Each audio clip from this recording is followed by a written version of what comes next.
ลิกลากันไปแล้วจะโสดมาดนแล้วนี่ดนเติบเลยประมาณจักปี2 ปีสิเข้าปีที่3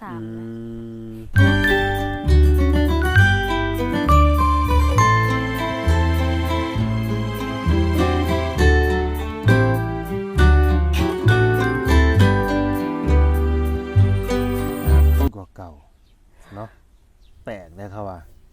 การคนโสดนี่หรือว่าคนที่แบบแนวใดผู้สาวโสดอะไรปะเขาสีงามดูดอกจักเป็นในใดดอกบางคนก็แบบว่ามีครอบครัวอยู่แล้วนะหลังจากที่ว่าเลิกลากันไปแบบนี้แหละ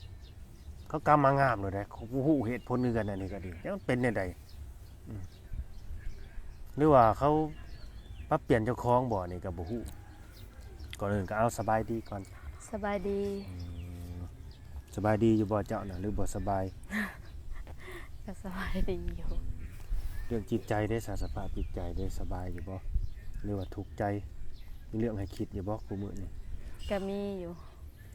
หลักๆเลยจะคิดเรื่องหยังคิดแบบเรื่องเงินเรื่องหยังหั่นน่ะ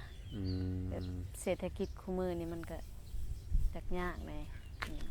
คิดเรื่องเงินเนาะสิ่งที่จำเป็นซะโดยเฮ็ดแนวใดเฮาสิมีเงินมีคำแล้วก็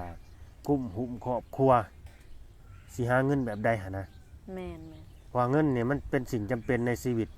ของหลายๆคนเพิ่นต้องใช้คู่มื้อหั่นนะต้องเอามานำใช้แล้วก็มาใส่จ่ายในครอบครัวคู่มื้อบัดนี้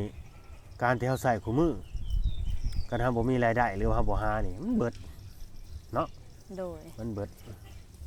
เจ้าก็เมื่อยอยู่บ่หาเงินก็ดีเมื่อยเมื่อยหาเงินผู้เดียวอีกบ่แม่นหาเงินผู้เดียวเราพี่น้องเอ้ยอันนี้เฮาก็สิถามเล่าเนาะว่าเพิ่นสิออกมาเปิดใจหั่นนะเฮาก็สิถามเบิดทุกสิ่งทุกอย่างนั่นแหละเพราะว่าสำหรับ FC คนที่เข้ามาติดตามใหม่เพิ่นก็สิบ่ฮู้ถึงเรื่องราวแล้วก็ต้นปลายสาเหตุของชีวิตผู้หญิงคนนี้เป็นแนวใดหั่นนะที่ผ่านมาเราเคยล้มลุกคลุกคลานแล้วก็เคยเจอปีสังมาแน่นะทุลักทุเลมาแบบใดอันนี้ก็ดีเท่าเดิมข้างหลังนี่เหม็นเถื่อนจะบ่นี่บ่แม่น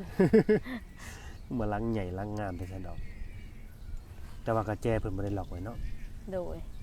ยามได้เพิ่นล็อกก็แบบเพราะว่าเพิ่นพากกระแจแม่นมาหดต้นไม้ยามมื้อแรกแล้วมาล็อกไว้บ่หรือว่าแนวใดก็บ่ได้ล็อกอยู่แบบนี้เนาะแม่นแต่ว่าเฮือนแบบนี้นะเขาเรียกว่ามันบ่สะดุดตาพวกกันสายเลาะสายหลักเนาะแม่พอคนบ่อยู่ได้อีกอย่างก็เฮือนยังบ่ได้แล้วเขาเจ้าว่านึงขึ้นอยู่กันว่าพื้นแบบนี้นะญาติว่ามีคนมางัดมาแงะสิงัดก็ไปเอาไปซังมันบ่ได้มีหยังแม่นบ่มีแต่เฮือนโลนๆนั่นนะพี่น้องเอ้ยเพิ่นยังบ่แล้วโทษเด้อเจ้าน่ะซื้อแนวใดก็ซื้อแลดซื้อแลดปัจจุบันอายุจักปีสาวแลด28 ปีนี่โอ้28 ปีพี่น้องเอ้ยคนที่2เด้อผู้นี้ที่ว่าบ่าวลาวไปสัมภาษณ์มาเนาะ28 ปีสำคัญเลยที่ผ่านมาเนี่ยเคยมีครอบครัวมาแล้วบ่แม่นเคยมีเคยมีมาจากเถื่อแล้วสาวแลดเทื่อนึงเนาะเคยมีมาเทื่อนึงแล้วแต่ว่าเลิกลากันไปแล้วบ่แม่นเลิกลากันไปแล้วจะโสดมาดนแล้วนี่ดนเติบเลยประมาณจักปี2 ปีสิเข้าปีที่3บ่ได้มีลูกมีเต้านำกันบ่มีอยู่เนาะลูกใหญ่เฮาได้แหละลูกกกลูกหลาเจ้าลูกกก8 ปีปลายผู้น้อย2 ปีปลายยานมบ่แหละเนาะแม่นแพมเพิร์สยังใส่อยู่บ่นี่ยังใส่ผู้น้อยยังใส่ชีวิตเรานี่เป็นแม่เลี้ยงเดี่ยวพี่น้องเอ้ยเป็นแม่เลี้ยงเดี่ยวแล้วก็เป็นผู้นำครอบครัวแหละสิว่าเป็นเสาหลักก็แม่นเลยบ่เจ้านี่แม่นมาเป็นเสาหลักให้ครอบครัวอีกมาเป็นนั่นทั้งพ่อทั้งแม่ให้ลูกอีกมันเมื่อยได้ผู้หญิงคนหนึ่งนี่มันสิแข็งแกร่งซำใดวะผู้หญิงนี่บางคนเขาก็ว่าเขาเด็ดเดี่ยวลีได้สาวแลนโดยต่อบ่มีผู้ชายก็อยู่ได้เขาว่า ผู้หญิงบางคนได้เขาสู้ได้หั่นน่ะ แม่น เจ้าได้สิสู้ได้บ่ซะเลย ก็ ถ้าเจ้าสู้บ่ได้เขาว่าเจ้าบ่ออกมาเปิดใจดอกก็เจ้าสู้ได้นะการที่ออกมาเปิดใจเจ้าก็ต้องอยากมีแบบผู้นำหรือว่าอยากมีสร้างเท่านาพาเฮาย่างเฮาเดินไปข้างหน้าแล้วก็พาเฮาเฮ็ดเฮาสร้าง อันนี้คือความคิดของข่อยดอกถ้าเฮาสู้ได้ถ้าฝ่าฟันมันไปได้ก็บ่จำเป็นสิออกมาเปิดใจดอก แล้วก็เฮาบ่ฮู้ว่า ผู้ชายคนนั้นสิเข้ามาเฮานี่มันสิเป็นจังไดมันสิดีบ่หรือมันบ่ดีหันน่ะต่อไปญาติแบบว่าเหตุการณ์มันซ้ำรอยหั่นน่ะแต่นี่ก็คือเจ้าก็ยอมเสี่ยงเนาะ โดย สิเจอในใดก็ลองเบิ่งเพื่อสิเจอคนดีๆเนาะ โดย ขอถามอีกลูก2คนนี่คือพ่อเดียวกันเนาะสาวแหลนเนาะ โดย ต้นปลายสาเหตุที่เลิกลากันขออนุญาตถามเด้อ โดย เป็นจังไดเขามีผู้แสบผู้สาวบ่หรือว่าเรื่องสิ่งเสพติดเข้ามาพัวพัน มันก็แบบเว้าบ่เข้าใจกันแน่กับเขาก็ติดผู้สาวแน่ ว่าบ่เข้าใจเรื่องลูกเมียคอยเว้าคอยตักเตือนนี่ก็บ่ฟังแน่นี่บ่ แม่นกับเวลาบอกอิหยังแบบเงินคำก็บ่เห็น เวลาบอกแล้วก็เว้ากันก็ผิดกันแล้วก็เขาตี เขาตีพร้อมอีก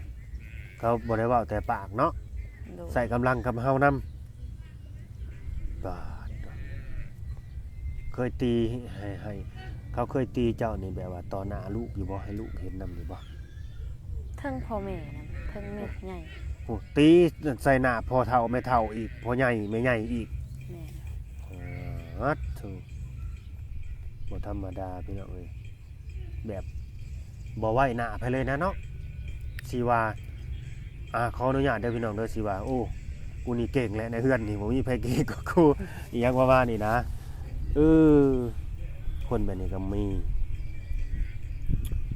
อันนี้เว้าเรื่องพวกเรื่องผัวเมียเด้อพี่น้องเด้อถ้าว่าเนาะสิหายกันสำใดสั่งกันสำใดก็อย่าไปลงไม้ลงมือกับเขาพี่น้องเอ้ยผู้หญิงผู้หญิงเลยคันว่าอดบ่ได้ลิก็ย่างหนี้จากเขาซะไปแบบบ่ให้เห็นหน้าเห็นตากันใจเย็นแหละจะโง่มาหานั่นนี่จะไปขึ้นกำลังไปขึ้นใส่เสียงใส่กันแหละใส่กำลังใส่กันน่ะโหมันบานปลายนะเพราะช่วงเวลาที่มันอยากหายนะต่างคนต่างใจขึ้นใส่กันได้แม่นบ่ โดย ช่วงนั้นน่ะต่างคนต่างใจขึ้นใส่กันแล้วบ่ทนหยังแล้วตอนนี้ก็ขออนุญาตเด้อก็ยังแบบฟังใจอยู่บ่ยังเครียดยังสั่งอยู่คือเก่าบ่หรือว่า ก็ธรรมดา ทำใจตรงนั้นได้แล้ว แม่นแล้วก็ บางทีเฮาก็ เพราะว่าแยกย้ายกันอยู่แล้วก็ธรรมดาก็บ่ได้เครียดเป็นแค่ โดย อันนี้บ่แม่นเว้าเข้าข้างกันฝ่ายเดียวกันเด้อพี่น้องเด้อบ่แม่นเว้าเข้าข้างฝ่ายซ้ายคือกันบางสิ่งบางอย่างเฮาก็คิดทบทวนได้สาวแลดว่าเฮานี่มีข้อบกพร่องตรงใดแน่หั่นน่ะเขาจังเป็นแนวนี้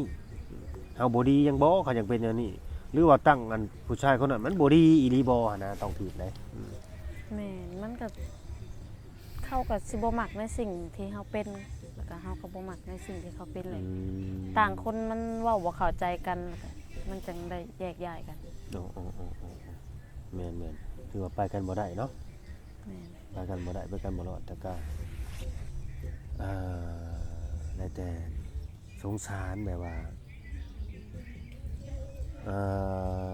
ลูกๆนั่นแหละเนาะที่ว่าเขาบ่ฮู้อีหยังว่าอีนี้พี่จังนั่นแหละเนาะ โดย ก็บ่เป็นหยังดอกมันผ่านไปแล้วแหละก็เริ่มต้นใหม่ เจอคนใหม่เพาะคนใหม่ที่ดีกว่าเก่าหลายๆเท่าเนาะ โดย เมื่อกี้นี่แบบ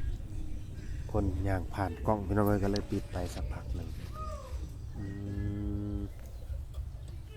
ก็ชีวิตเราก็น่าสงสารแล้วก็น่าเห็นอกเห็นใจพี่น้องเอ้ยเนาะหลังจากที่เราก็ได้เลิกได้ลากันไปเนี่ยทางกันเนาะแต่ว่าการที่เนี่ยข้างไปนี่แม่นอยู่มันก็สิมีฝ่ายใดฝ่ายหนึ่งที่ว่า ทุกข์แล้วก็ลำบากนะ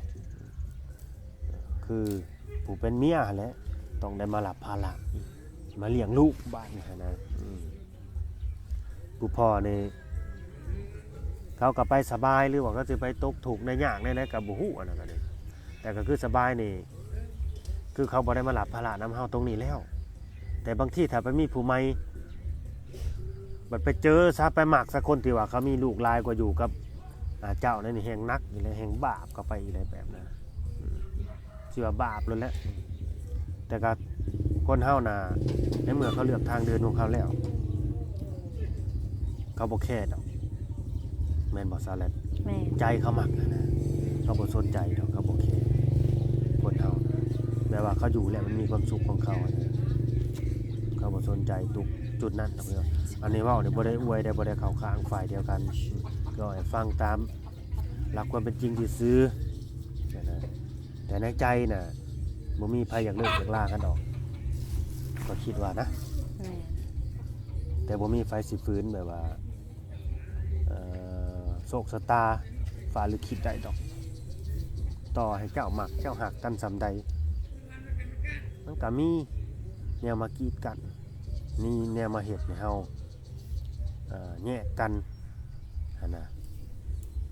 ก็คืออันนี้ก็เขาก็อยากเลิกอยากลากับเจ้าอยู่บ่หรือว่ามันเหลืออดเหลือทนแล้วข่อยบ่เอาเจ้าแล้ว มันก็สิอยากเลิกแน่ละว่าจังแบบคันสมมุติว่าอยู่นํกันมันก็ไปบ่รอดหั้นนะแบบต่างคนต่างหันหลังใส่กันคันเห็นหน้ากันก็บ่ได้เว้านํกันต่างคนต่างพ่ายบ่ได้ปรับความเข้าใจกันบ่ฮู้ว่าสิอยู่ไปแบบใดเวลาอยากไปหันไปนี่เฮาก็ต้องเครื่องใจแน่บางเทื่อผัดไปซะเฮือนหมู่เฮือนคู่อิหยังแบบอยากไปนั่งลิ้นหรือว่ายามกลุ่มใจอิหยังแบบแบบมีซะผู้บ่าวของหมู่เนาะเขามาหาผู้สาวเขามาหาอันหมู่ได้ซะแล้วก็บางเทื่อผัดคนเฮามันผิดกันอยู่แล้วบัดบังเอิญบัดคันเขาไปเห็นเขาว่านี่เด้จังพ่อมันจังจากป้าแนวนั้นแนวนี้มันมีผู้บ่าวนั่นนั่นนี่แล้วคนมันเครียดมันหายกันอยู่แล้วเนาะเขาก็ต้องเว้าใส่แบบนั้นถึงสิบ่มีผู้บ่าวก็ตามแต่ว่าประสบบัดไปเห็นหนังนํกันเลยหนังนํกันกับหมู่อยู่แต่เขาก็ทั้งคนมันเบื่อมันหน่ายกันเขาก็สิต้องนิ่งใส่ตัวเดียวนะ เขาก็หาไปแนวนั้นเนาะ แม่น ก็ใส่ลายเข้าไปแบบนั้นมีผู้ผู้บ่าวชื่อว่าแหละความคิดคนมันหามกันบ่ได้หรอก แม่น แต่มันอยู่ในใจครับผมเนาะคนทุกคนน่ะมันมีไปหูหยังสำใจเจ้าของกันตัวเขาเองหรอกขนาดเราคิดยังดีว่าชีวิตยังดีโอเคเราเป็นกำลังใจให้สู้ๆก็คือมื้อนี้ก็เอามาเปิดใจเนาะพร้อมที่จะเริ่มต้นใหม่กับคนใหม่แม่นบ่ โดย จักเปอร์เซ็นต์จะพร้อมตอนนี้พร้อมที่สละโสดเลยบ่ พร้อม พร้อมอยากสละโสดเลยเนาะ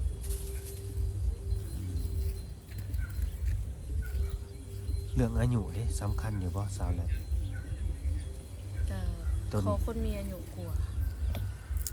ขอคนที่มีอายุกว่าเจ้ารุ่นราวคราวเดียวกันนี่พอได้บ่หรือว่าบ่คุยเลย30ขึ้นไปนั่นนี่ ก็ลมได้ แต่แบบว่า ให้เพิ่นเป็นผู้ใหญ่กว่าแล้วก็รู้จักกว่าเนี่ย